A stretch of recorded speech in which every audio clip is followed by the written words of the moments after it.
embora eu tenha sido sempre muito criticada por o que eu vou falar agora, é o que eu acredito, tá? Nós usamos durante a nossa vida muitas máscaras. Eu falo que a mentira faz parte do mundo. Socialmente, mentimos. Estamos chegando e não estamos, nem saímos de casa, né?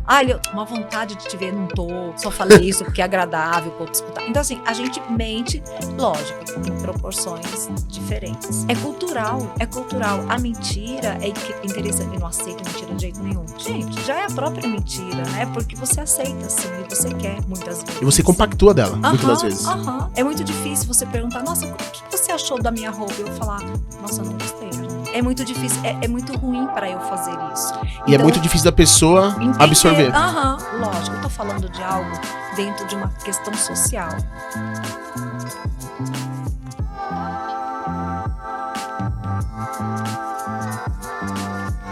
Fala, galera, sejam todos bem-vindos ao terceiro episódio da A Chave. Um programa especial contando sobre histórias, superações, vitórias, histórias da vida real. E hoje, no terceiro episódio, nós estamos trazendo a doutora Regina. Modéstia à parte, minha psicóloga, uma pessoa querida, que eu gosto, respeito, e uma das melhores psicólogas que nós temos no ABC e também em São Paulo. São alguns anos de experiência, nada melhor do que ela mesma para se apresentar. Doutora, seja bem-vinda, muito obrigado por aceitar o nosso convite. Nosso compromisso aqui é transbordar, contar as suas histórias, suas experiências, que eu tenho certeza que a doutora tem muitas chaves para destravar muitos cadeados. Seja bem-vinda. Muito obrigada, muito obrigada mesmo por eu ter sido convidada, né?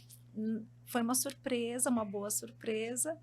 E estamos aí, é o que você falou, né? Eu sou psicóloga, você pediu uma apresentação, né? Por favor, se apresenta pro pessoal. Eu sou psicóloga, mas antes disso sou psicanalista, são duas formações diferentes. Atuo na área desde 96, então é um caminho bom que eu tenho aí. Né? É uma estrada boa. Uma estrada boa, né? São 96, são 20... 96, 2006, 2016... Eu sou de humanas, eu não sei... 26 anos, 27 anos. De estrada. Uau. Né? Sempre atuei na área com as crianças, com os pequenos. E pequenos, eu digo pequenos mesmo. A minha formação, ela começou com crianças de 4 anos. E aí eu fui tanto para cima quanto para baixo. Meu paciente mais novo que eu tive foi uma menina de 20 dias. Uau! 20 dias. Hoje a doutora ainda atua nesse... Com criança? Não. Eu só trabalho hoje com adultos. Tá. Só com adultos. É o meu público, é o público hoje que eu decidi optar. Legal. Então são 26, 27 anos de estrada, hein? De estrada, Me conta um pouquinho aí da sua experiência, do que você já vivenciou nessa estrada longa, hein? A Mauri, tudo. Arnold, desculpa. A Mauri é nosso incrível staff, é o diretor de arte, de marketing. Perdoa. Olha, foram muitas... eu falo assim que eu tenho um privilégio porque, na verdade, eu só existo ou eu só atuo porque você permite. Sim. Né? E eu já participei de muita coisa. Coisas muito boas, coisas muito ruins, situações traumáticas. Teve um atendimento que eu fiz no 18º andar, no parapeito da janela do quarto dela. Caramba! Porque ela decidiu que ela não tinha mais motivo de viver, né? Uma menina de 14 anos. Nossa! E eu fiz um atendimento nas alturas, né? Nessa emergência? Nessa emergência, fui acionada, fui para lá, deu tempo de eu chegar. Eu falei, ufa! Você já conhecia ela? Já conhecia, ela já era minha paciente, eu já tinha alertado a família, né, dessa possibilidade. Infelizmente, houve essa emergência, infelizmente ela precisou ser internada. Eu tenho, assim, um privilégio também de poucas internações na minha vida profissional. Eu precisei fazer poucas intervenções para a internação. No caso dela, foi necessário uma criança ser internada na área psiquiátrica. É muito pesado. Sim. Mas, gente, ela superou brilhantemente. Ela está comigo até hoje. Sério? Hoje ela é uma mulher adulta, terminando a faculdade. E assim... Então, assim, eu já passei por muitas histórias de muitas pessoas.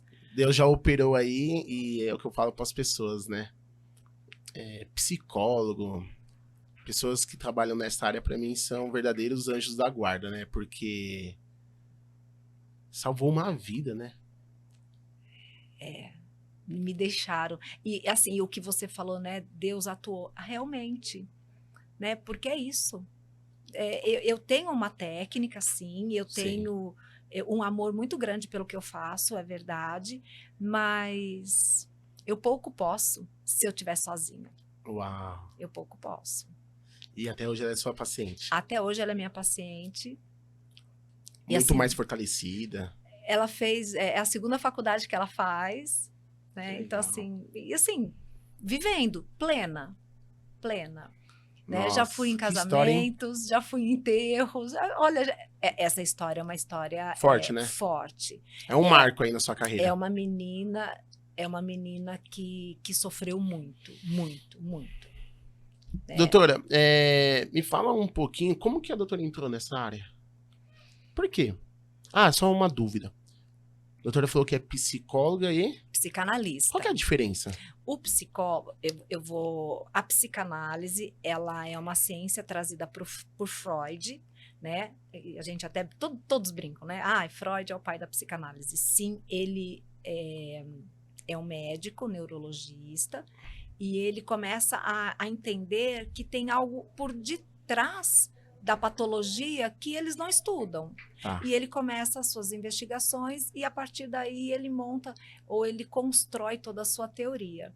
Então, ele institui algumas coisas como consciente, inconsciente, e ele divide isso e aí ele forma o tripé dentro da psicanálise, né? Que é ego, superego e id. Legal. Coisas que eu falo muito, né? Uhum. E é um curso de formação, não existe uma faculdade em psicanálise, é um curso de formação que tem data para começar e não tem data para terminar. Tá. Hoje nós temos 2 grandes instituições, que é o SEDES e que é a Sociedade Brasileira de Psicanálise, e é um curso que dura em torno de 8 anos, para você iniciar-se e para você atuar. Né? Então, e aí você continua. O psicanalista ele não vai parar de estudar nunca, né? Nunca. E aí tem a psicologia, que é um curso de graduação, que são de 5 anos, e dentro da psicologia nós temos abordagens. Então nós temos a abordagem psicanalítica, que é uma abordagem voltada para Freud, abordagem fenomenológica, abordagem comportamental e abordagem cognitiva. E hoje nós temos, nós chamamos de TCC, que é a união da cognição com o comportamento. Então, é uma técnica que eram 2 abordagens distintas, que ainda são, Sim. mas tem uma terceira que é a união das 2. Uau, né? é onde se complementa. Eles usam muito... a cognição, porque assim, a abordagem comportamental, ela é muito difícil do mundo entender, porque ela só enxerga comportamento, tira até inteligência, tira tudo, é só comportamento. Ah, entendi. E aí, quando entra a parte da inteligência, do aprendizado, fica um pouco mais fácil da gente, do mundo mesmo, entender, né? O porquê que aquela pessoa age dessa forma. E a psicanalítica, ela atua também no mesmo tripé da psicanálise, né? Então, é essa separação que Entendi. tem. Deu pra entender, assim, deu pra ficar mais claro, porque muitas pessoas acabam não entendendo a diferença de um... Não entendem. Então, assim, porque, assim, na psicologia, por exemplo, existe um TCC, existe uma colação e você recebe um diploma. Sim. Na psicanálise, não. Você se institui psicanalista. Então, é quando você fala, tô pronto. Ah. A qualquer momento, dentro da sua caminhada, você fala, agora estou pronto. Então, eu me imposto psicanalista. Que incrível. Eu não sabia isso. Eu acho fantástico isso. Então, quando você assume a responsabilidade. Eu falo, agora eu posso. Eu já tenho a teoria, eu já tenho a técnica, eu posso. Entendi. né? E aí entra toda a parte de supervisão, da sua própria análise, Sim. que você precisa estar sempre fazendo. Então, eu sou psicanalista antes de ser psicóloga. Aham. Antes de ser. Mas fazer uma faculdade foi algo que foi se distanciando muito da minha vida, né? Porque eu casei muito jovem, tive filhos muito jovem, eu fui me distanciando, ao mesmo tempo me aproximando. É muito estranho. E quando eu comecei a atuar com as crianças, eu não era psicóloga, eu era só psicanalista. Sim. Só. E aí surgiu uma época na minha vida que eu já estava com as minhas filhas crescidas. E eu falei, acho que agora eu posso fazer faculdade. Acho que agora dá para mim. Nossa, não sabia. Que legal. E aí eu fiz faculdade junto com a minha filha caçula. Que legal. A gente atuou juntas dentro das universidades. E era muito engraçado, porque no meu primeiro dia de aula, as duas foram me levar para a faculdade. E as pessoas, e os colegas? Então, a minha sala era muito mesclada. Eu tinha uma colega que ela tinha 63 anos. E eu tinha a molecada de 18. Então, eu ficava entre as duas pontas, assim. Eu ficava num lugar meio que de intermediário. E ali. mãe e filha ali. Mãe e filha. Muito interessante. Nossa, que legal. Foi muito interessante. E você entrou nessa área por quê? Então, eu estava da psicanálise... foi algo que não fui eu que escolhi a psicanálise, foi ela que me escolheu.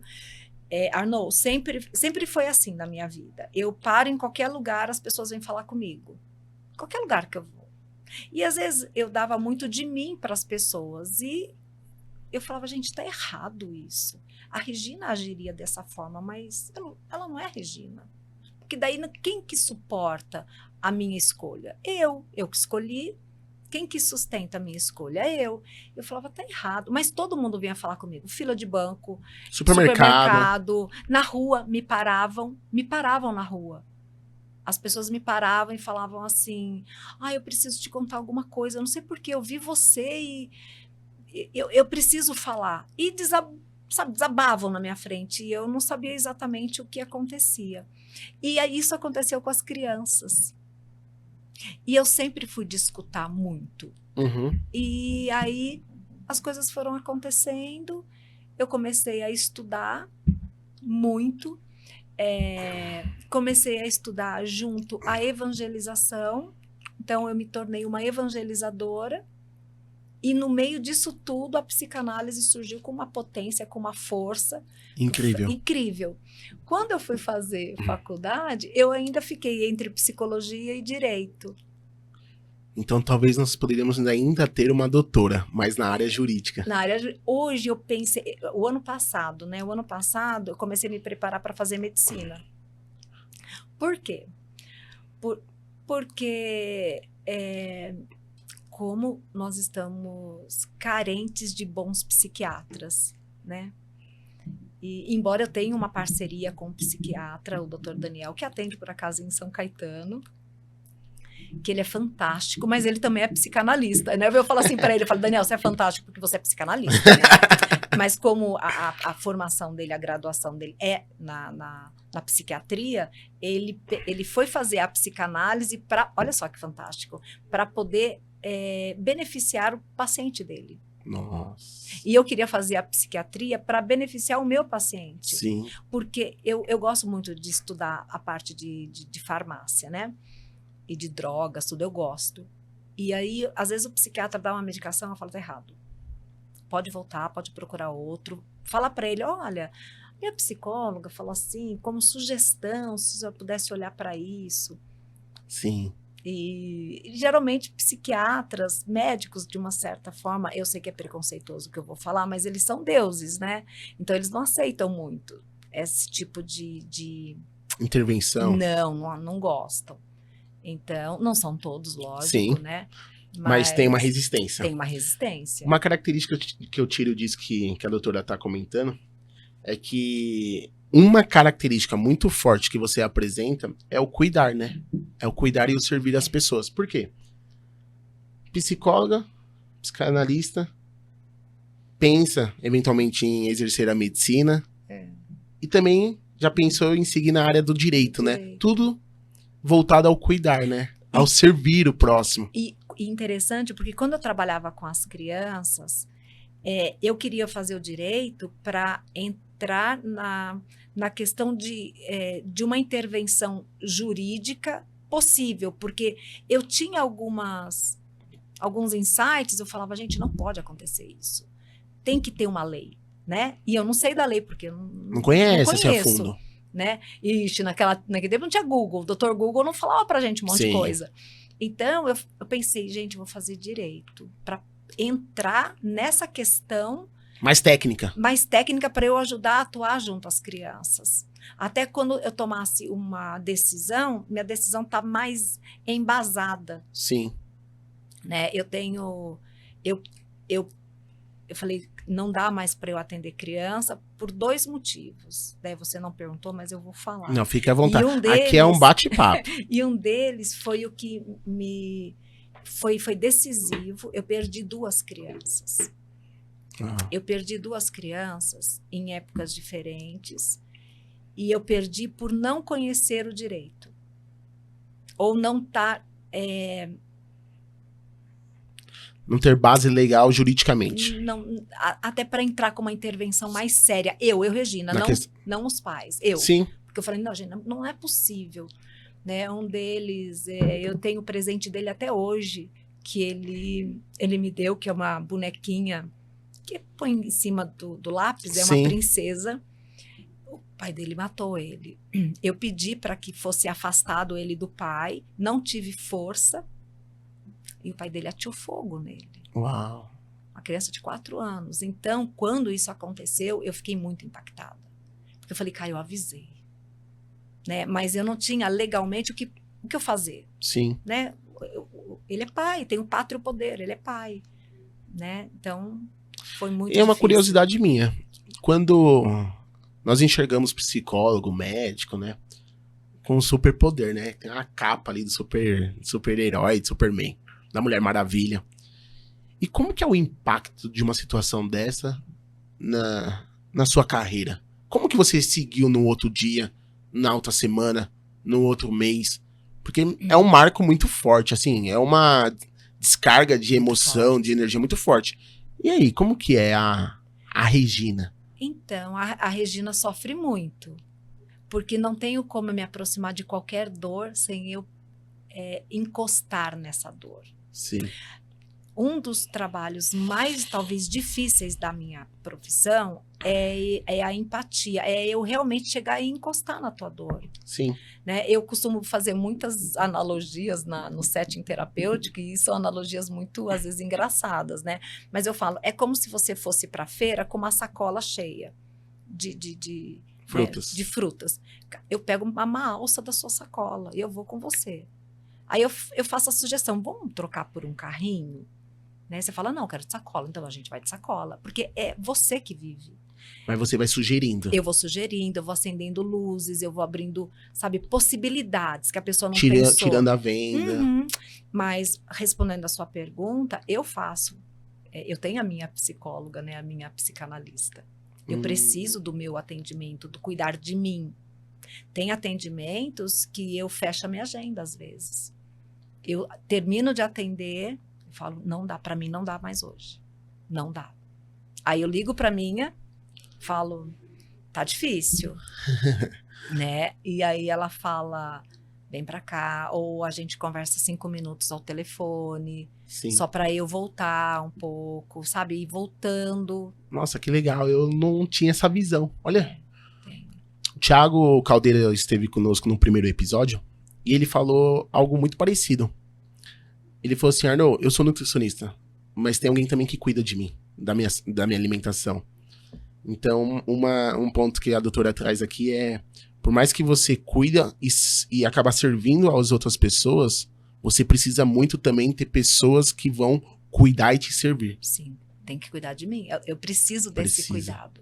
Né? Então, assim, eu consigo, eu não sei por como que eu faço isso, mas na hora que eu fico na frente do meu paciente, parece que entra um download e vem Eu tenho nos pacientes presenciais um bloquinho que eu faço anotações, que são anotações de palavras-chave, algumas coisas, mas tem pessoas que falam assim, Regina, como é que você lembra disso? Eu falo, não sei, mas né?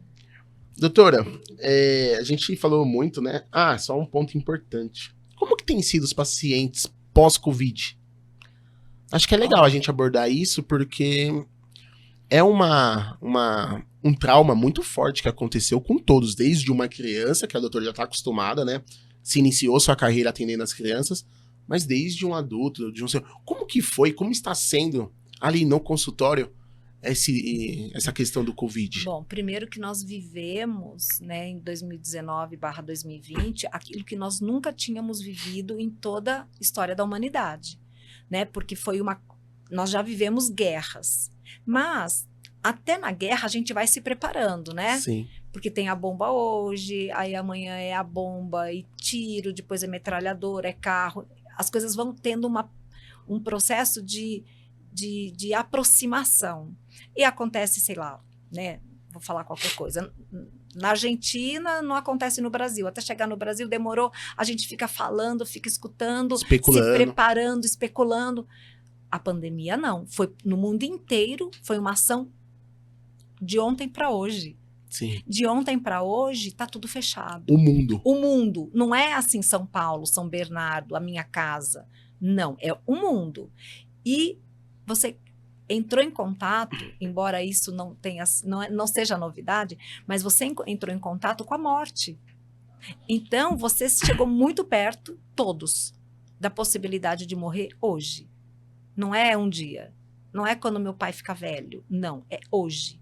Agora. Então, começamos. Temos os mais idosos, grupo de riscos. Nossa, que incrível que a senhora falou, porque foi uma sensação que todos passaram ao mesmo tempo. Criança, adulto, todos. Então, a angústia de morte, ela se fez presente. Eu estava falando, eu não lembro para quem eu estava falando. Eu atendia uma média de 6 a 8 pacientes por dia. No começo de março. No meio de março, eu estava atendendo 14 pacientes por dia. E assim, com fila de espera, e eu só sou uma. Não tem como... Sim, né? Terceirizar. Não tenho. O que eu fiz muito foi passar para colegas que eu confio, né?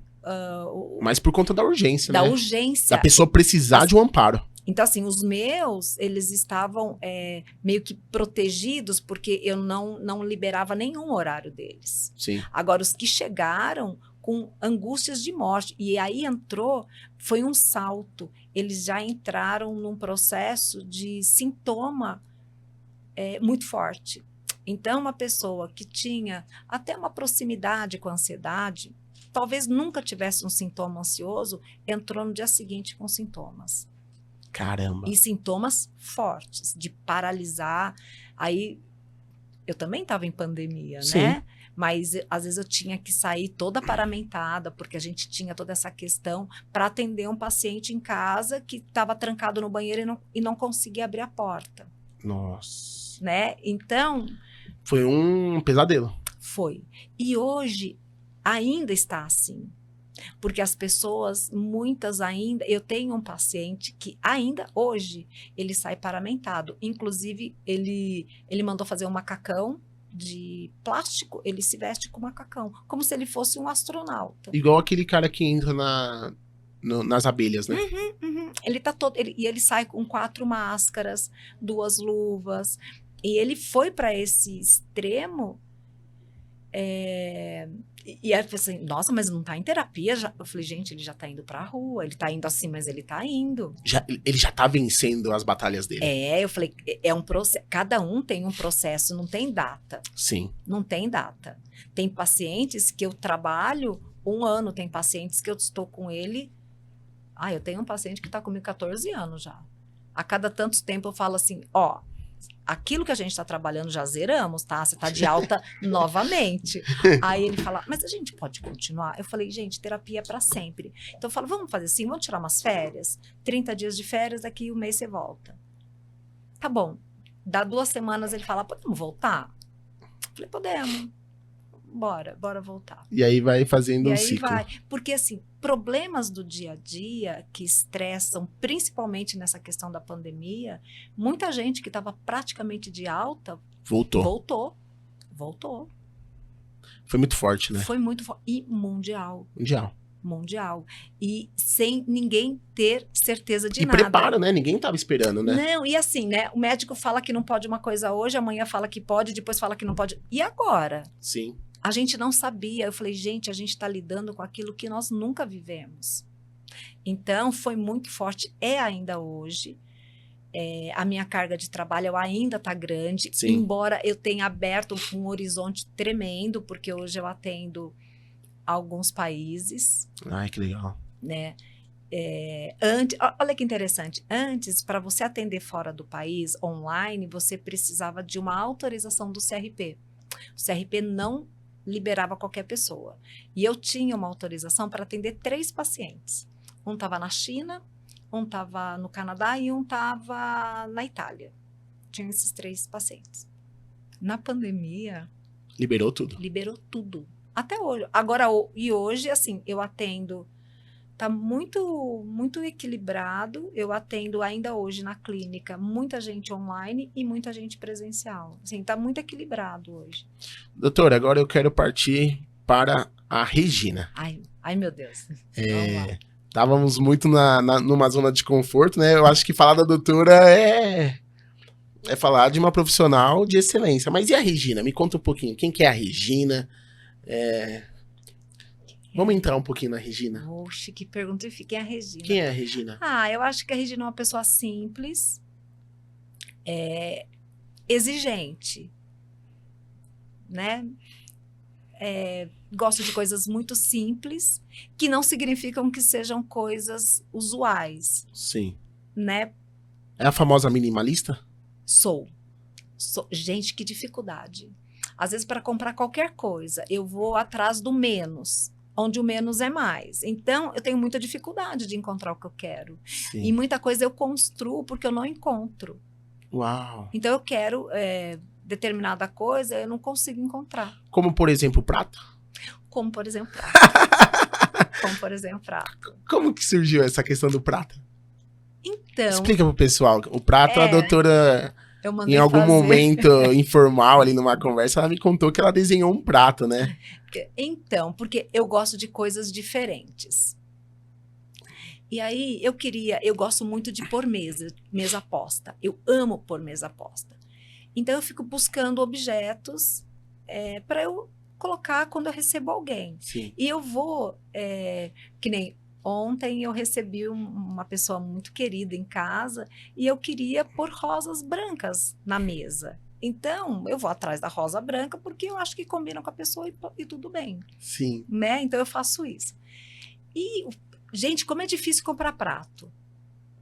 Eu queria teve 2 situações de prato. Eu queria um prato para servir risoto, mas eu queria que ele fosse branco, liso. Não existe. Tem com flor, tem com planta, tem com folha, tem com desenho, mas branco não tem.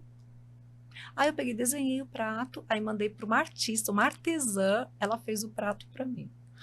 Aí eu falei assim para ela, você faz outro?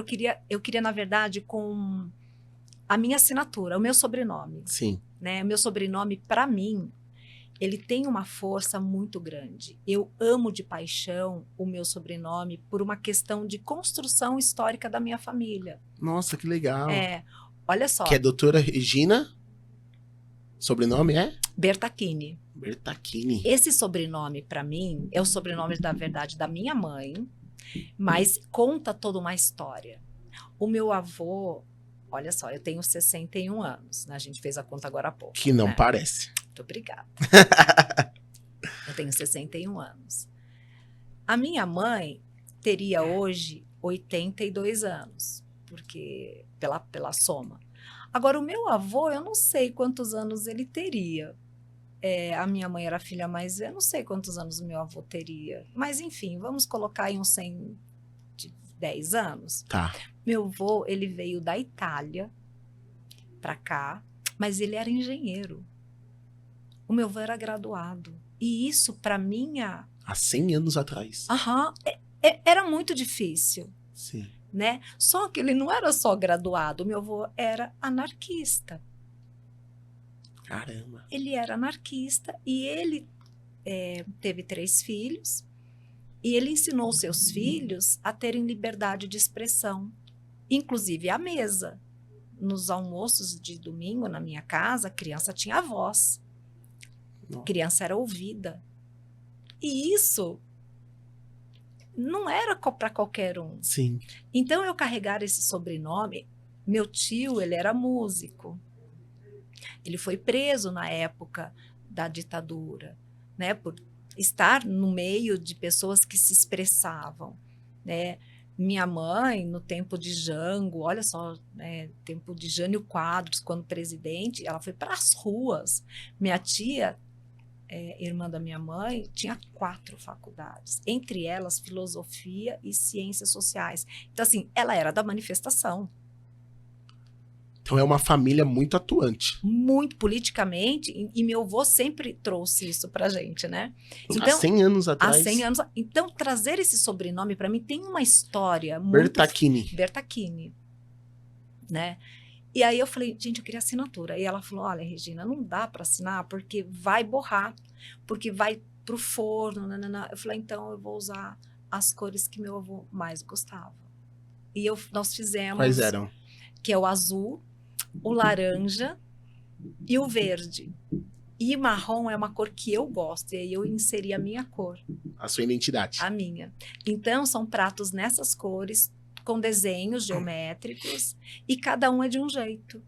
Então, eu pedi para fazer, e a minha mesa cabia 21 pessoas, então eu pedi para fazer 21 pratos.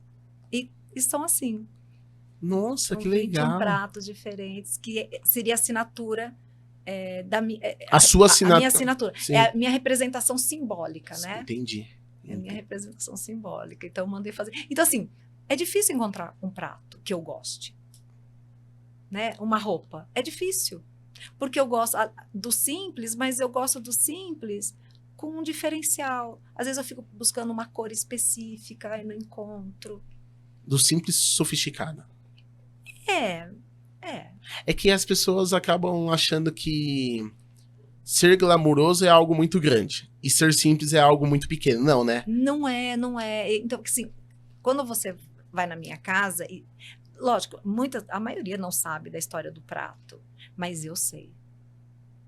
Então, eu gosto de muita coisa rústica. A minha casa tem uma mesa de madeira de demolição. De orquídeas. Eu gosto do rústico, do delicado. Então, eu mesclo muito essas coisas, né? Então, a Regina é isso. Eu sou muito forte, ao mesmo tempo que eu sou muito suave. Né? Pouca coisa me tira do eixo. Mas, quando me tira do eixo, é bom você não chegar perto de mim, porque eu tô fora do meu eixo. Olha. E aí, eu posso qualquer coisa. Uhum. Que incrível. Né? Quem que tem a Regina sem filtro? As meninas? As meninas. A doutora também tem 2 filhas, né? 2 filhas. Tem a Ivy e a Ana Paula. Eu digo que embora eu tenha sido sempre muito criticada por o que eu vou falar agora, é o que eu acredito, tá? Então você está perguntando da Regina, né? Nós usamos durante a nossa vida muitas máscaras. E eu falo que a mentira faz parte do mundo. Socialmente, mentimos. Estamos chegando e não estamos, nem saímos de casa, né? Uma vontade de te ver, não tô. Só falei isso porque é agradável para outro escutar. Então, assim, a gente mente, lógico, em proporções diferentes. É cultural. É cultural. A mentira é interessante. Eu não aceito mentira de jeito nenhum. Gente, já é a própria mentira, né? Porque você aceita, assim, e você quer, muitas vezes. E você compactua dela, muitas das vezes. É muito difícil você perguntar, nossa, o que você achou da minha roupa? Eu falar, nossa, não gostei, Arnaud. É muito difícil, é muito ruim para eu fazer isso. E então, é muito difícil da pessoa absorver. Então, as pessoas se utilizam. Lógico, eu estou falando de algo dentro de uma questão social, mas eu falo, para as minhas filhas não há mentira. Elas vão ter a Regina inteira. E eu falo que elas têm no DNA delas força para suportar a Regina, porque não é fácil. Por exemplo, a Ana Paula, que é minha filha caçula. Ela é minha sócia desde os 16 anos dela. Ela trabalha comigo desde os 16 anos dela. Cara, não é fácil. Eu proporciono muito, mas eu exijo muito. A régua é lá em cima. É lá em cima. Para elas, é lá em cima. E para minhas netas também, é lá em cima. Então, lealdade é uma coisa que, para mim, se não tiver, não fica no meu círculo. É inegociável. Não Uma tem- pessoa não leal é uma pessoa que não... Não é negociável. Então, é muita força e muita suavidade ao mesmo tempo. E a dificuldade de conviver numa sociedade onde as pessoas não, talvez estejam preparadas em se relacionar com pessoas tão fortes assim, de personalidades tão fortes. É por isso que eu conto na mão quem são meus amigos. Mas são amigos, Leais. leais e para qualquer momento. Aqui eu costumo falar que tem aqueles amigos que é o 90, né? O 90 é aquele amigo que, se você precisar ligar agora, É agora. ele vai te dar ali o suporte, vai te ajudar. É isso. Então, eu tenho poucos amigos, sempre Poucos fui, fiéis, né? eu sempre tive numa roda grande de relações. Sempre. Mas meus amigos são aqueles que batem o olho em mim e sabem se eu tô bem, são poucos. Minhas filhas sabem. No olhar. No olhar, elas sabem. E elas me e não tem assunto proibido, não tem nada. Conversa de tudo. Tudo. E como que foi sua infância, sua adolescência? Conta pra nós um Nossa, pouquinho. minha infância foi. Você nasceu aonde, doutora? Eu nasci em São Paulo, São no Paulo. Ipiranga. Meu pai também. Olha só que família diferente, né? Meu pai, engenheiro. Minha mãe, ela fez pedagogia, depois ela fez O publicidade. seu pai nasceu aqui no Brasil ou na Itália? Meu pai nasceu no Brasil, Tá. minha mãe também. Meu avô, ele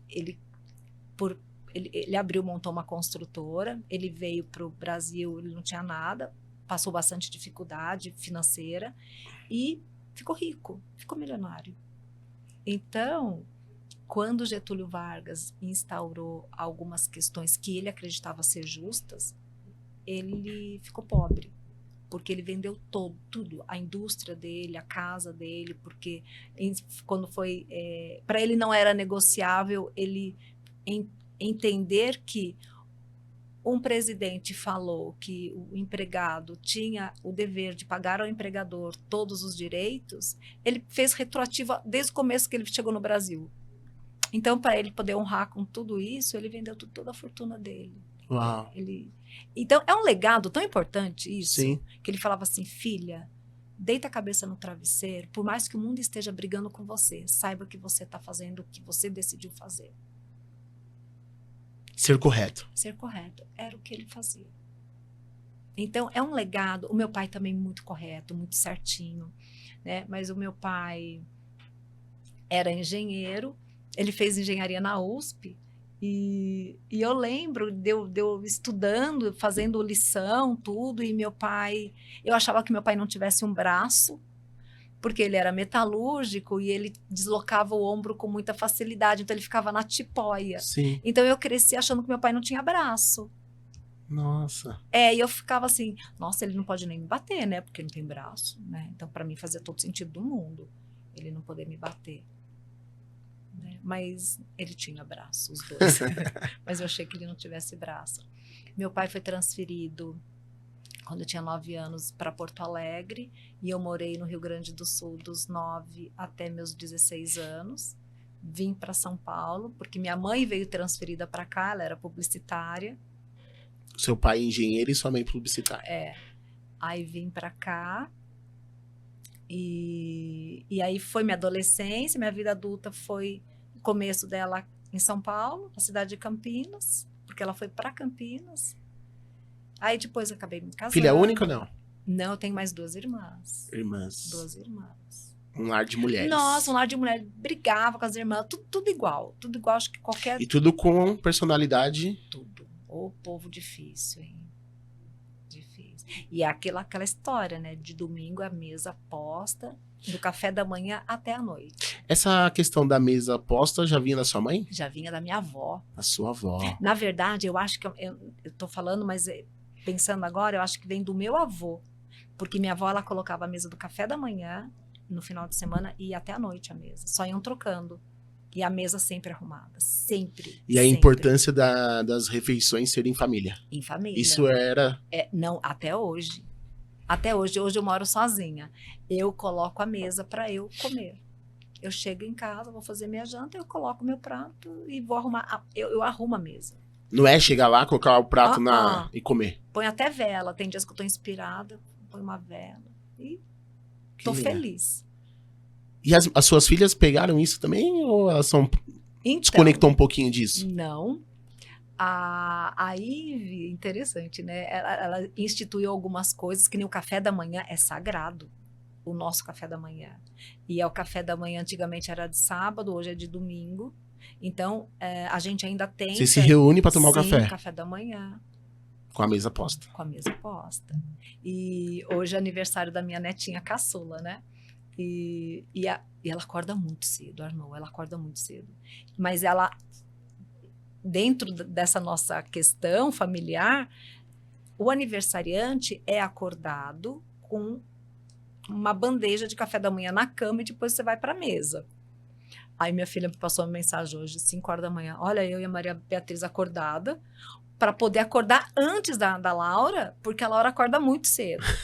E não tem que ser antes, ela tem que ser acordada com a bandeja de café da manhã. Nossa. Então a questão do café da manhã até hoje muito forte. É um legado, né? Que vai ficar de gerações, vem de gerações e assim vai se passar, né? E aí vai. Ana Paula menos, talvez por não ter filho, mas ela gosta, ela participa. Sim. Né? Mas vai na casa dela também, a mesa tá arrumada.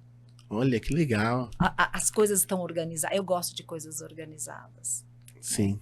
E acabou que a Ive entrou, se formou em biologia, entrou na parte da neurociência, que ela gosta muito. Aí ela foi fazer psicopedagogia, fez. Aí depois ela fez a neuropsicopedagogia, fez. Agora entrou com a psicanálise. Então, se você for ver, a gente está sempre muito atenta a muitos sinais, a muitos detalhes. E todas... Acho que foi por essa vertente. Nossa. E a doutora estava comentando comigo sobre que casou. Aí, conta um pouquinho como foi. Casei muito jovem, tive a Ive. Me separei mais jovem ainda, porque eu penso que a gente não deveria casar para separar. Acho que ninguém pensa, né? Mas me separei. A minha filha tinha 3 meses de idade. Muito piquititica, né? Um nenezinho. E segui minha vida com ela. Fui morar na casa da minha mãe. Sempre muito amigas, vocês duas. Muito. A Ive é minha companheira de tudo, de tudo. É impressionante. As minhas filhas são muito parecidas, ao mesmo tempo muito diferentes, e cada uma tem um lugar, sabe? Sim. Cada uma tem um lugar. Por que a Ive não é minha sócia, sendo que é a mais velha? Não sei. Não sei. Aconteceu. Eu acho que por Ana Paula ser mais nova, ela era... não sei, a Ive tem uma característica de ser muito desconfiada, muito presa, muito contida. E eu preciso de gente com freio menos forte. Sim. Então, acho que é por isso que eu peguei a Ana Paula. Falei, filha, e o que eu falo para Ana Paula, ela topa. E o que a Ana Paula fala para mim, eu topo. Aí ela fala, mas tem certeza? Ela pondera mais. Sim. Né? E no meio dos meus desejos e, enfim, decisões que a gente toma, eu não quero muita gente ponderada perto de mim, não. Só quero ir. Que flua. Quero ir, né? Então, acho que é por isso que a Ana Paula tá comigo, porque ela tem uma característica mais leve do que a Ive. E a Ive hoje atua? Atua. Hoje a Ive atua tanto em sala de aula, que ela é professora, quanto na clínica. Que legal. E qual que é o momento mais marcante para a doutora, assim, questão da Regina mesmo, com as suas filhas? Nossa, que pergunta difícil. É que em muitos momentos houveram muitas questões. Eu vou te explicar uma coisa aqui. Muitas coisas que eu falei agora para você são coisas que me contaram, que estão numa construção recente de lembrança. Sim. A Ivy tinha 18 anos. Agora eu não me recordo qual a idade da Ivy, enfim, que ela tinha. Mas foi antes de 96. Não vou recordar. O avô da Ivy estava doente e eu me separei do pai da Ivy muito jovem e o pai dele ficou muito a meu favor. Muito a meu favor. Meu sogro. Seu sogro, Até, né? eu sempre chamei ele de sogro, ele sempre me chamou de filha. Ele muito a meu favor. E certa vez ele ficou doente e ele falou: filha, vem me ver. Eu não vou passar por muito mais tempo. Vem me ver. Eu falei: seu Lima, lógico que eu vou lhe ver, mas o senhor vai viver muito, pelo amor de Deus, né? Eu gostava muito do meu sogro. E na época eu gosto muito de moto, eu gosto muito de esporte radical, eu gosto muito de paraquedismo, fui paraquedista. Uau!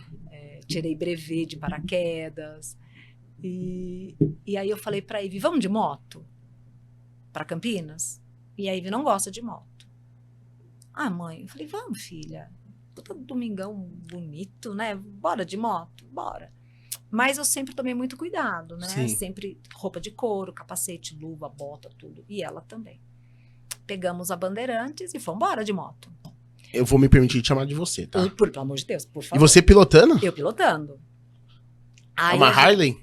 Não era Harley, gente. Sempre quis ter uma Harley. Enfim, era uma... Nem lembro que moto que era. Uma 250. Uhum. Porque assim, com toda a minha altura, né? Você não pode ter uma moto muito potente, sim. porque senão eu não alcanço o pé no chão. A da 250 eu já não alcançava, mas a gente dava um jeitinho. E foi pra Campinas. E fui para Campinas. Quando tem um momento na estrada da Bandeirantes que a Anhanguera passa embaixo. Tem um cruzamento entre Anhanguera e Bandeirantes. Nesse lugar, o pneu da minha moto estourou, o pneu traseiro, e a moto capotou. Nossa. A moto capotou, eu estava ultrapassando um caminhão. Pelo que eu entendi depois, o caminhão fechou a estrada para eu capotar em paz. Sabe, capota é sossegado que eu vou te proteger? Papai do céu mandou um caminhoneiro ali para me proteger. E o meu capacete acabou batendo no guarda-reio. Eu fui lançada, bateu no guarda-reio entre as pistas Bandeirantes em Anhanguera e eu voltei para trás. Eu não caí na Anhanguera, porque o caminhoneiro depois falou que a impressão que deu é que eu ia ser projetada naquela queda, né? Sim. Não fui. Fiquei desacordado o dia inteiro e eu tive perda de memória lacunar. Eu tenho hoje essa perda de memória lacunar. Tudo que era meu de memória foi apagado. Eu comecei de novo. Isso foi quando? Então, eu tô tentando lembrar. A Ivy tinha, acho que 18 anos. Não, antes disso. A Ivy devia ter uns 7 anos. Não, 17 anos. Hoje já tem? Hoje já tem 42. Tá, faz uns 25 anos aí. Por aí. Então hoje você tem 61. Você tinha uns 35. Uns 35 anos, por aí. Tinha uns 35 anos. E aí tudo que você tinha de memória dali pra trás... Foi embora. Zerou? O HD? Zerei. Ô, louco. Zerei. A única coisa que ficou inteira, intacta, eram as questões de... Você já tinha a Ivy Já e a tinha Ana Paula? a Ivy e a Ana Paula. A Ana Paula era pequena, né? A única coisa que ficou intacto foi as questões... A Ivy mandou aqui no meu Instagram.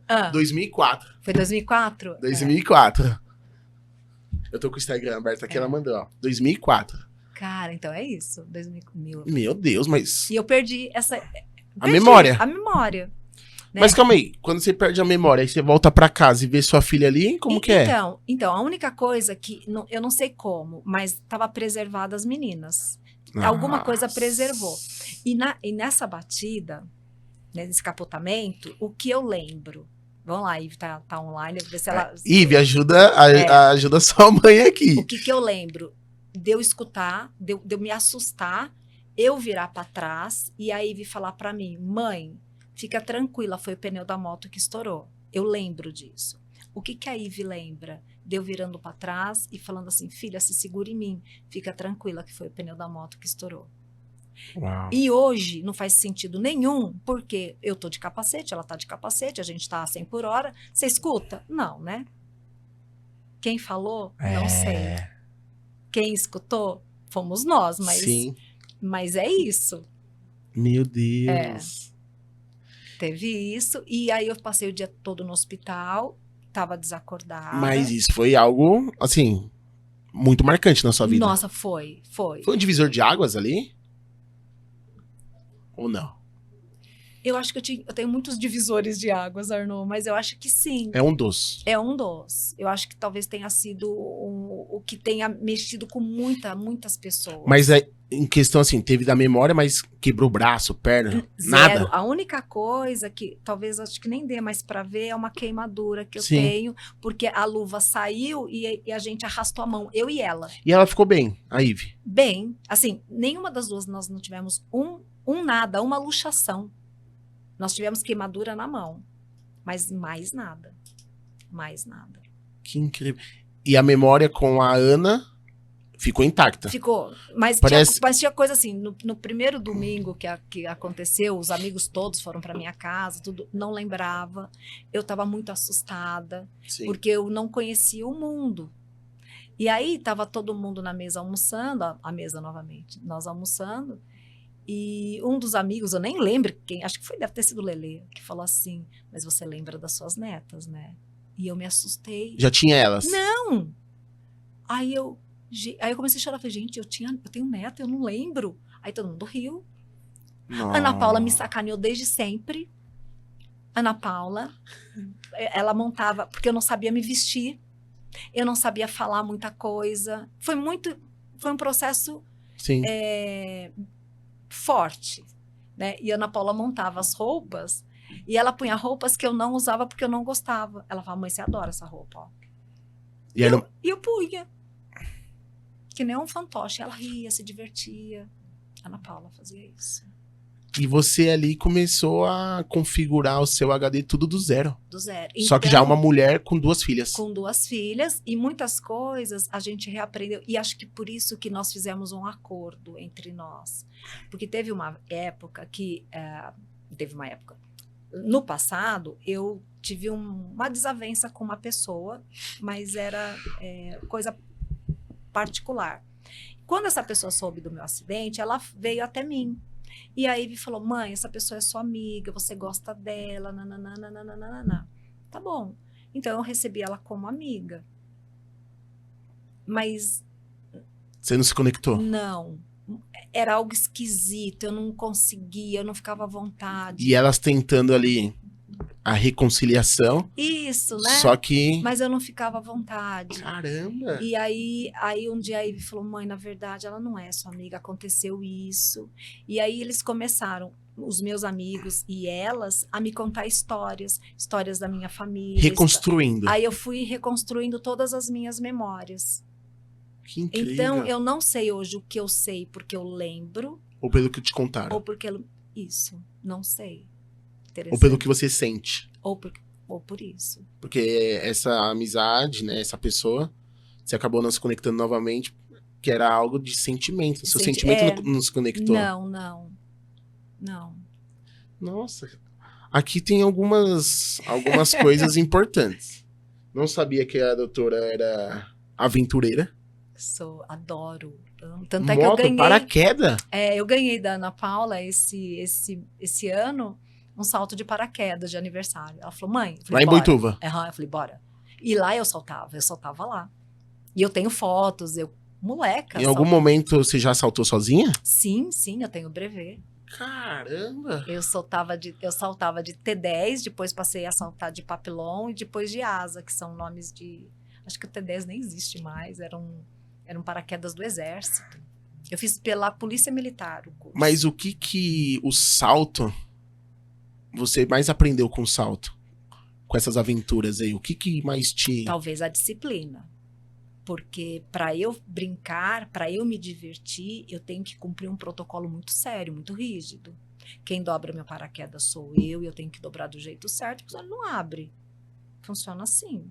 O reserva não, ele é dobrado por pessoas específicas, instrutores, mas o paraquedas principal, quem dobra é a gente. Cada paraquedista dobra o seu. Então, se você não fizer certo, pular etapas, não pula etapas. Então, você tem um protocolo muito certo para você fazer. E a liberdade, né? Quando você, como presente, né? Meu, tá em queda livre é a coisa mais deliciosa do mundo.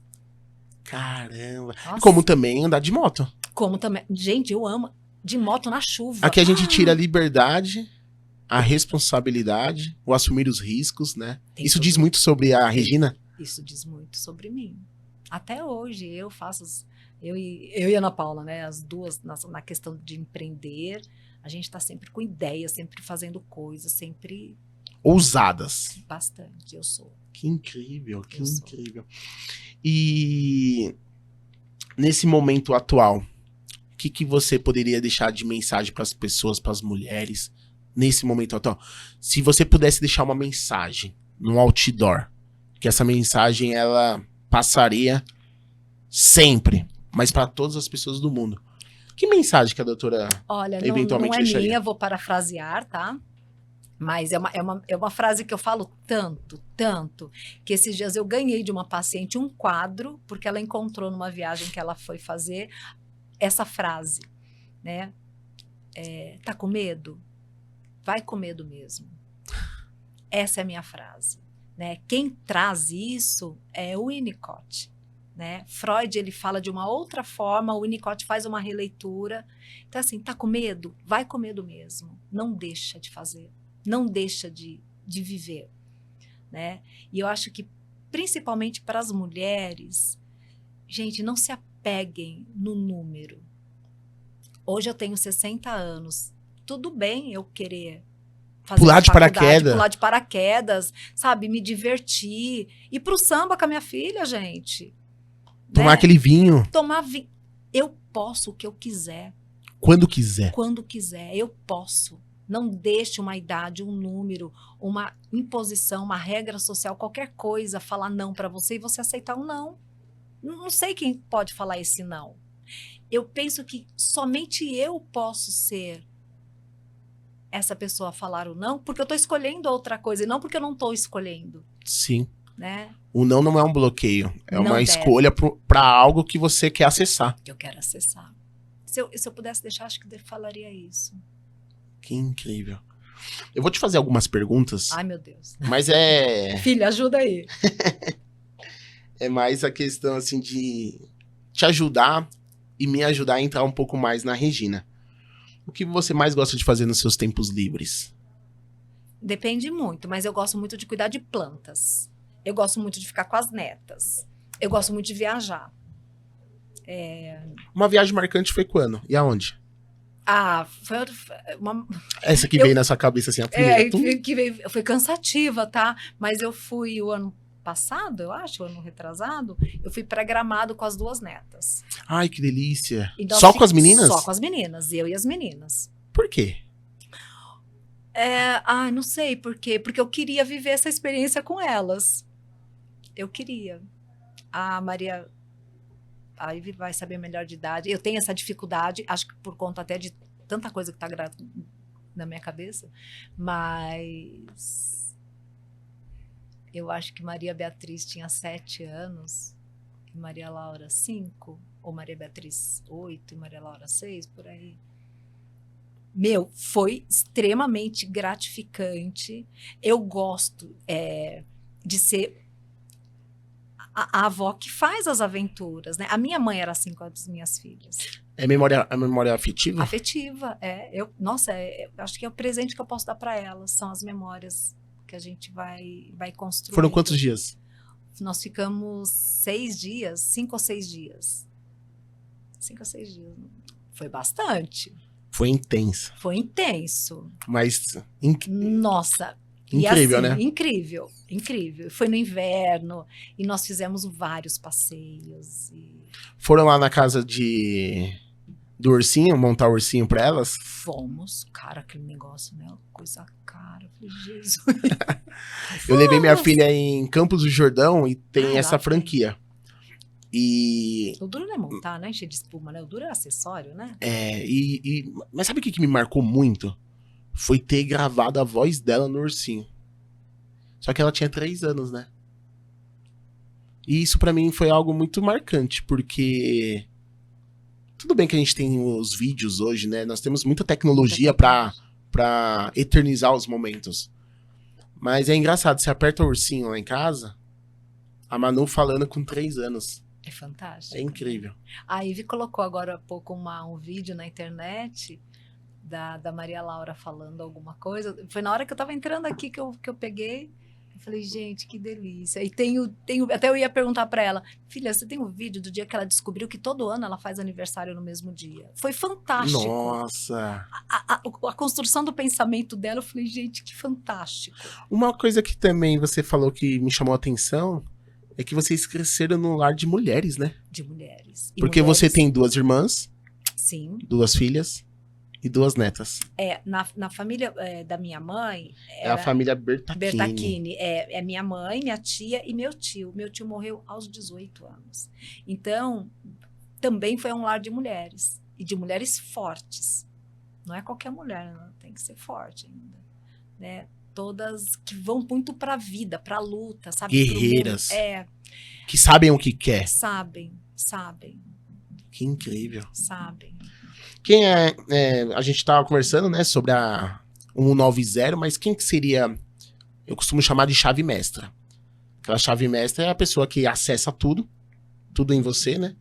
Quem que seria a sua chave mestra, o seu 190?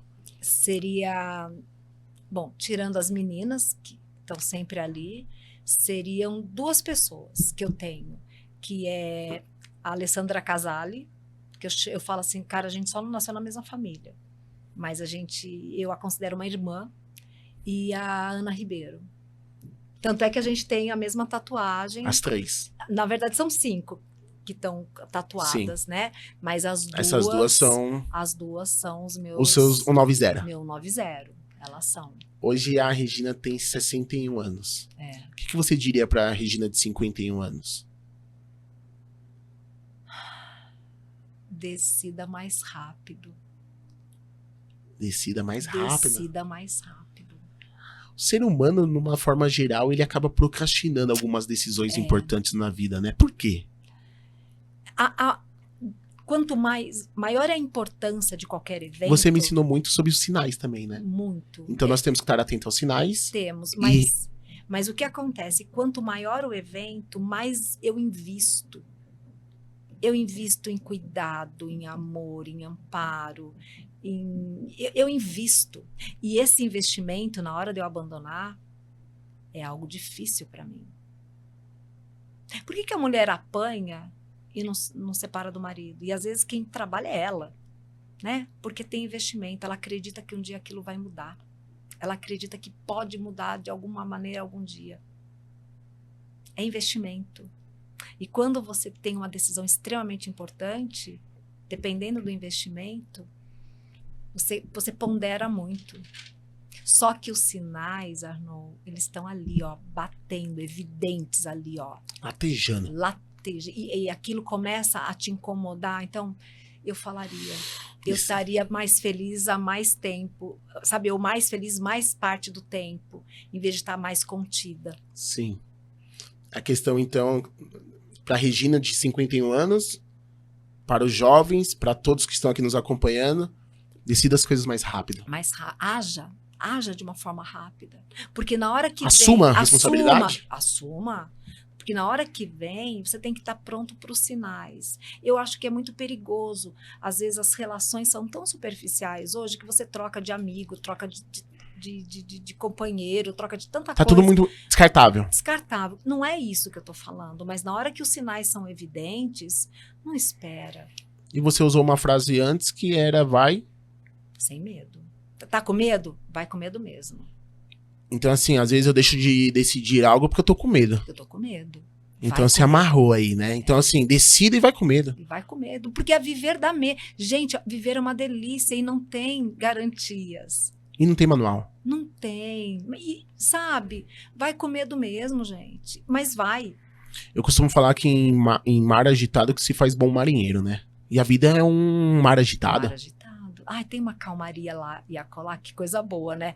Mas aí, e o mar agitado é uma delícia, né? Você me falou uma vez numa sessão nossa sobre os altos e baixos. Eu acho legal a gente trazer isso aqui pro pessoal. Porque às vezes a roda gigante, as pessoas têm a interpretação que estar embaixo é ruim. E tem o alto e embaixo. E aí você me falou sobre isso. Se você for uma pessoa correta quando você estiver embaixo, você será amigo do pipoqueiro. Arnô, eu vou falar uma coisa aqui, e isso vai para, talvez muitas pessoas vão escutar, que você perguntou um fato marcante, né? Esse fato é um dos fatos mais marcantes da minha vida, e eu acredito que para esse não tenha superação. Um belo dia, a gente achou minha mãe esquisita, e, mãe, vamos fazer alguma coisa, ela anda meio triste. Não, filha, só tô cansada. Não, vamos fazer alguma coisa, mãe, você não tá bem. Bom, desse dia que eu falei isso para ela, matriculei ela na hidroginástica, ela não foi em nenhuma aula, fiquei brava, ela foi um dia, botou biquíni, entrou na piscina, mas ela saiu da piscina chorando, filha, eu tô cansada. 7 dias depois, minha mãe estava morta. Foi um câncer no fígado, de uma forma extremamente agressiva, que quando a gente descobriu, ela foi para o hospital, ficou 3 ou 4 dias no hospital, e do hospital o médico falou, ou ela vai para UTI agora, ou ela recebe alta para morrer em casa. O que vocês querem? Eu quero que ela morra em casa. Conversei com a minha tia, com as minhas irmãs, foi para casa. Realmente, em 3 dias, minha mãe estava morta. Morreu todos ao redor dela. Sim. No enterro, o meu ex-marido, ele falou assim para mim, a gente precisa mudar, a gente precisa mudar de casa, de alguma coisa. Ele falou, eu falei, hã? Ele falou, eu tô saindo de casa. Eu falei, hã? Ele falou, Eu falei, como assim? Ele falou, eu tô pedindo a separação. No dia do enterro. O caixão da minha mãe, na frente, minha mãe, eu tava segurando a mão da minha mãe, ele falou isso, eu falei, tá bom. E foi isso que aconteceu. Eu trabalhava numa empresa na época, o pessoal todos foram para o enterro da minha mãe e tudo. Minha mãe morreu numa quarta-feira. Na segunda-feira eu fui trabalhar, eu estava demitida. Então eu estava separada. Perdeu a mãe? A minha mãe, que era uma... E assim, minha irmã grávida de 9 meses, tanto é que a minha sobrinha nasceu na missa de 7º dia da minha mãe. Uau. Tudo muito, muito junto, muito grudado. Eu perdi emprego. Tudo no mesmo tempo. No mesmo tempo, o meu marido bonito, lindo, maravilhoso, me deu um belo desfalque financeiro. Então, eu falei assim, gente, não tinha nem dinheiro na conta. Eu falei assim, ai meu Deus.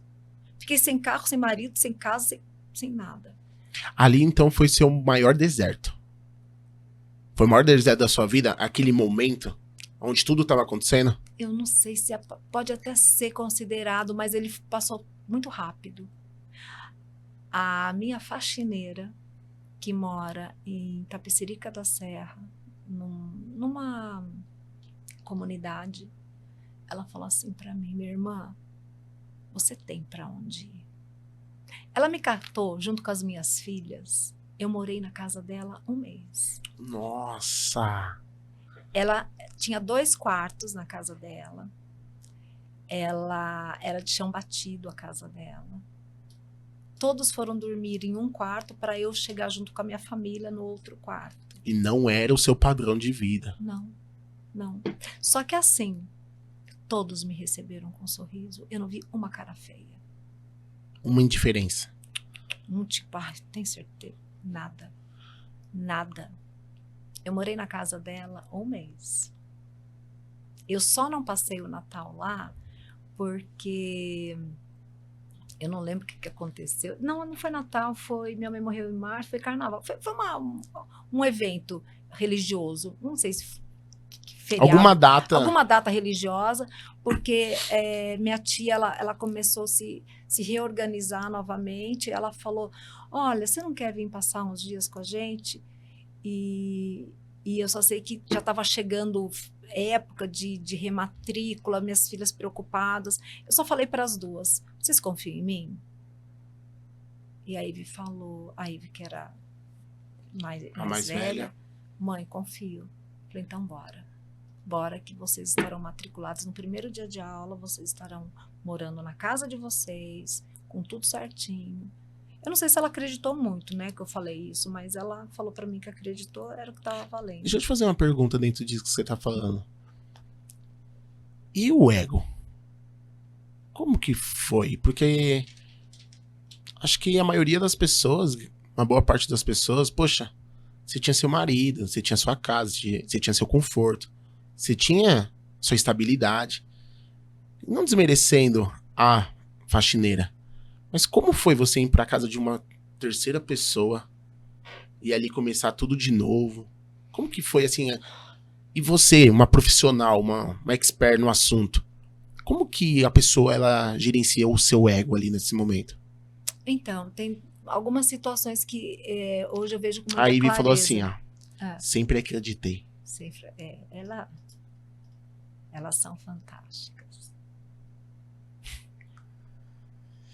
Ô, filha, deixar a mãe emocionada assim, tô indo tão bem. Mas Já todos, né? Porque é uma... sim, Mas fala um pouquinho, guarda a sua emoção pro final. guardo. Mas então, Fala um pouquinho do ego, como gerenciar o ego num momento de crise. então o que eu entendi neste momento, eu tava com uma irmã grávida de 9 meses.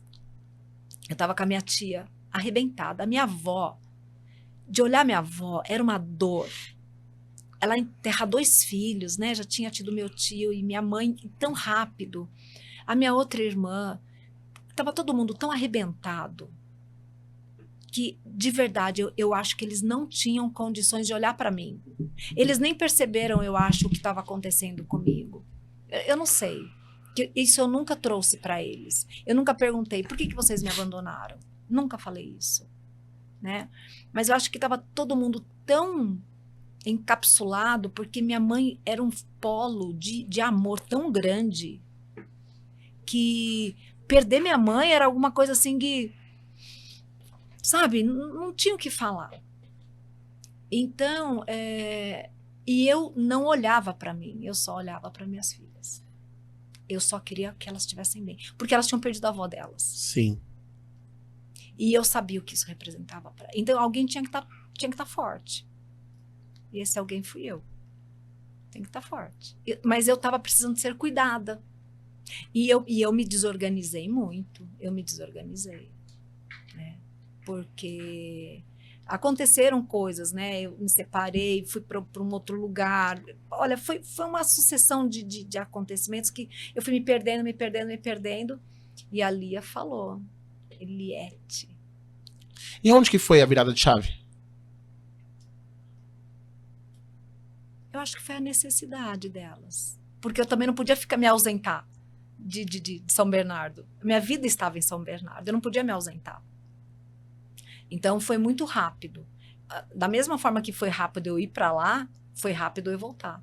Porque no primeiro dia de aula elas estavam... É aquela questão de levanta, chacoalha, poeira Vambora. e dá a volta Vai por com cima. medo mesmo. Você falou uma questão, e ali nos bastidores a gente abordou um tema também, eu acho interessante te fazer essa pergunta. O que é pior, perder uma mãe ou perder um filho? Na visão da Regina e na visão da doutora Regina. O que é pior? Vixe. É que assim, eu ainda acho que perder o filho. Eu acho que perder o filho. O filho que eu perdi, né? Cara, eu nem tive contato, eu nem tive história.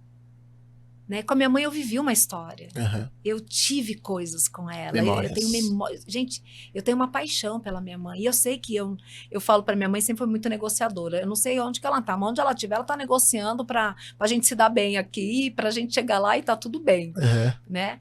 Mas perder um filho não faz sentido nenhum. Não faz. Muito mais difícil. É uma dor que não cessa. O tempo vem, você tem alegrias. Não é que você não tem alegria, você tem alegrias. Sim. Mas a dor não cessa. Parece que o quebra-cabeça sempre falta uma peça, né? Aham. Você lembra dele todo momento. Qual foi a sua maior conquista, doutora? Ai, conquista, minha maior conquista? Não sei de responder. Não sei. Porque são tantas, né? Mas eu acho que a minha maior conquista é isso, é eu ter ao meu lado amor. Eu acho que é a minha maior conquista. E eu sei, se eu gritar ou se eu discar 190, vão me atender. Com amor. No amor, acho que é a minha maior conquista. Que legal. Se você pudesse deixar uma mensagem para uma pessoa, eventualmente saindo daqui, encontrar uma pessoa ali no farol, ou uma pessoa que precisa, aquelas pessoas que te abordava, qual é a mensagem, qual é a chave que você dá para essa pessoa? Ai, continua. Só acredita. A fé é uma não sei nem como às vezes classificar, porque às vezes ela é um sentimento, às vezes é uma emoção, às vezes é uma coisa, né, que não sei explicar direito a fé, mas ter fé, acreditar, tem que. Doutora, eu vou te fazer algumas, vai ser um ping-pong agora, a gente já tá indo agora pra nossa curva final. Vou até me ajeitar. Vai ser um ping-pong agora, esse ping-pong diz muito sobre a pessoa. Vou te fazer 9, 10 perguntas e você me volta de maneira bem objetiva. É tipo como fala, associação livre de palavras, é o que eu pensar. Tempo ou dinheiro? Fê, os dois. Não dá pra escolher os dois? Os dois? Os dois. A doutora prefere um abraço, um aperto de mão ou um beijo no rosto? Um abraço. Por quê?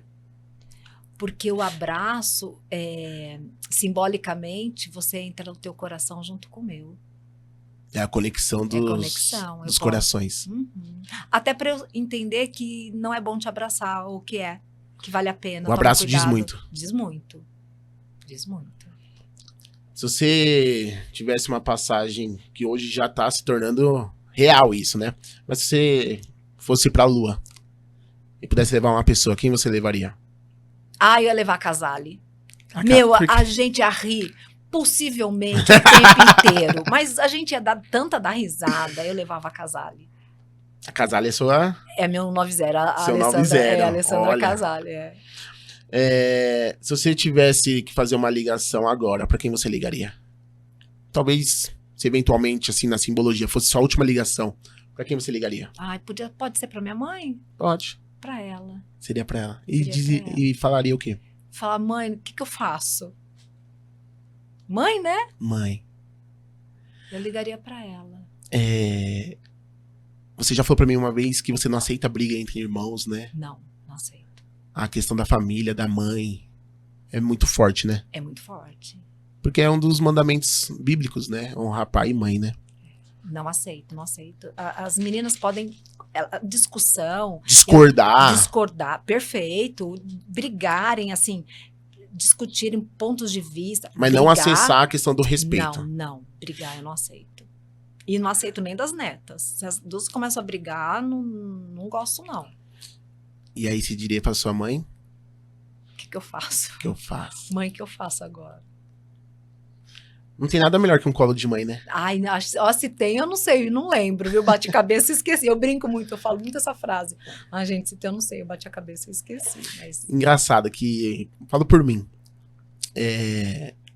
nos momentos mais que eu deito no colo da minha mãe, eu cresci com uma memória afetiva muito forte, que era meu pai fazendo, eu chamo de carinho nas costas. Meu pai ficava coçando as minhas costas. Então, por exemplo, sempre quando eu passo por um momento difícil, por um momento de dor, de deserto, e eu vou na minha mãe e no meu pai, e a gente tem até hoje isso. Meu pai faz carinho nas minhas costas, minha mãe faz carinho nas minhas costas, na minha e dos meus irmãos. Aquela simbologia, aquele momento é uma conexão de amor. A gente se remete lá atrás, né? Que são as nossas origens, né? Engraçado. Se você tivesse um poder, que poder você gostaria de ter? De ser invisível.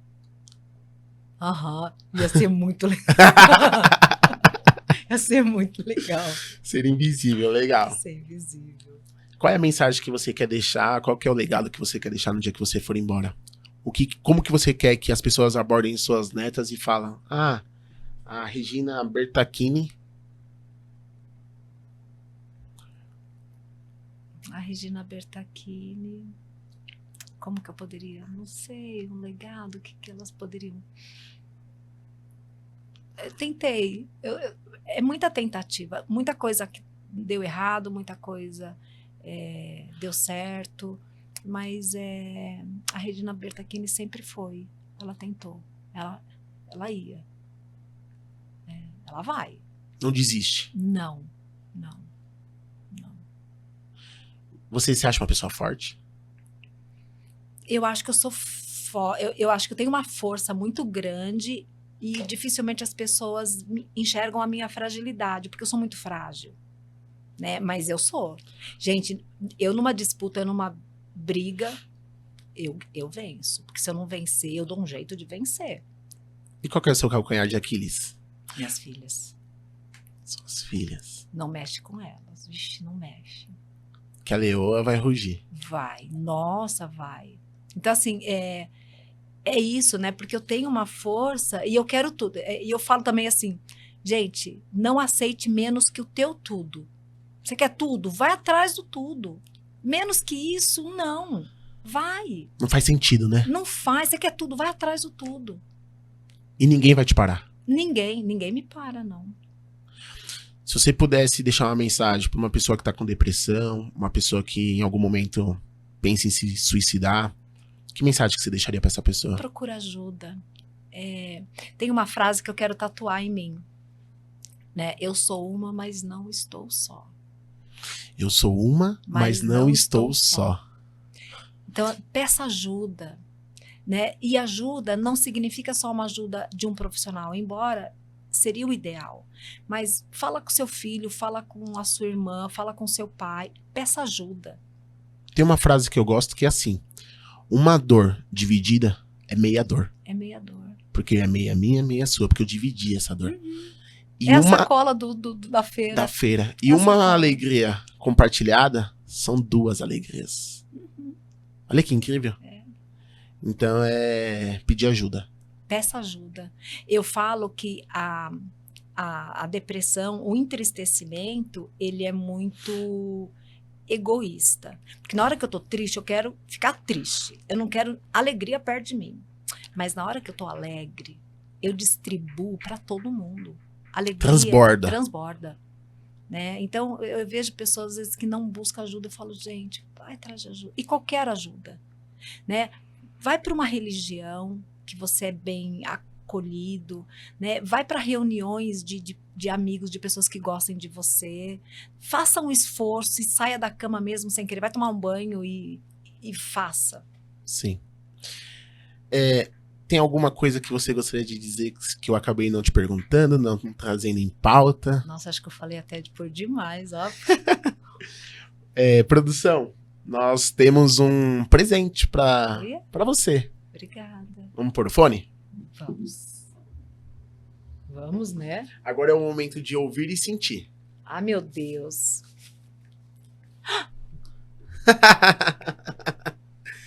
Produção, pode soltar. Oi, mãe. O som tá bem baixo delas. A gente veio aqui para falar o quanto a gente admira você, o quanto você é importante para nossa vida, o quanto você é uma mulher forte, nos inspira. E é isso. Muito obrigada por todos os ensinamentos, por você ser essa pessoa incrível, generosa, protetora. E a gente se sente muito feliz ao seu lado. Um beijo. Tchau. Lindas. E aí, doutora, pode tirar. Nossa. Ai, ai, ai. Que lindas. Nossa. Que lindas. A que fez o coraçãozinho, quem que é ali em cima? É a Maria Laura, ela que tá de aniversário hoje. E a pequena é a Maria? Beatriz. Não, mas a Maria Beatriz é a mais velha. Ah! Ela é a mais velha, ela é a mais nova. Ela que tá fazendo certo. Eu acho que ela tá num plano, Sim. né? E aí, que mensagem? Que chave? É isso, né? É isso. Mulheres fortes. E uma família só de mulheres, né? Não é fácil não, gente. Incrível, gostou do presente? Nossa, obrigada. Obrigada. Consegui te emocionar em algum momento? Conseguiu. Em alguns momentos. É que a gente é técnica, né? Pra treinar, Porque muitas vezes, nossa, quantas vezes o paciente fala alguma coisa e eu só tenho vontade de abraçar, chorar junto, né? Aí você logo vai pro seu ponto de concentração pra... Eu tô ali pra acolher, né? Então não dá pra chorar junto, né? Não hoje. Tem horas que não... Já teve atendimentos da lágrima escorrer e eu falar, cara, que difícil a sua vida, hein? Misericórdia, nem eu com toda a técnica aguentei, né? Mas... Então a gente aprende a se conter muito, né? Sim. É uma profissão de muita... E a gente trouxe isso, né? Que é uma família de mulheres fortes, né? Como eu já coloquei. E eu não sabia disso. Então, são irmãs. Aí a doutora foi mãe de 2 meninas, 2 netas. Então é um ambiente muito empoderado de muitas mulheres Até fortes. Os pets são meninas. Agora você falou. Até os pets são meninas. Doutora Regina Bertacchini. Bertacchini. Doutora Bertacchini. Por que não ficou doutora Bertacchini? Então, porque o sobrenome do meu pai entra, né? Ah. Entra o nascimento do meu pai, que não tenho nada contra, mas não existe uma história. Sim. Não tem uma história, né? Aí a parte dele entra em outras partes da minha vida, mas não tem uma história, assim. A do meu avô tem, né? Foi uma honra te receber aqui. Foi minha. Foi um prazer. Espero eu ter...